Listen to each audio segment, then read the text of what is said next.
عوام کو, قوم کو بیوقوف مت بنائیں. یہ آئین اور قانون کی جو رول آف لا کی آپ بات کرتے ہیں, اب رول آف لا کو اپ ہولڈ کر کے بھی دکھائیں.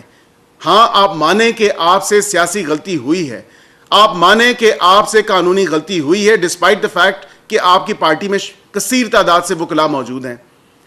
آپ کو تو کسی نے نہیں کہا 3 دن کے اندر جس پارٹی کو, کسی بھی ایک پولیٹیکل پارٹی کو آپ نے جوائن کرنا تھا, آپ مانیں کہ آپ سے یہ سیاسی غلطی ہوئی کہ آپ نے سنی اتحاد کونسل کو جا کے جوائن کیا. آپ کو کسی نے منع تو نہیں کیا تھا, آپ کو کسی نے فورس تو نہیں کیا تھا کہ آپ پی ٹی آئی کو جوائن نہ کریں.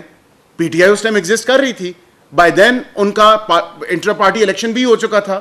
یہ چاہتے تو یہ پی ٹی آئی میں واپس جا سکتے تھے, لیکن اب ان کی مثال یہ ہے کہ یہ نہ ادھر کے ہیں نہ یہ ادھر کے ہیں, اور یہ صرف اور صرف یہ چاہ رہے ہیں کہ یہ ہمیں ریزرو سیٹس مل جائیں. آپ کو ریزرو سیٹس سنی اتحاد کونسل کو قطعاً نہیں مل سکیں گی.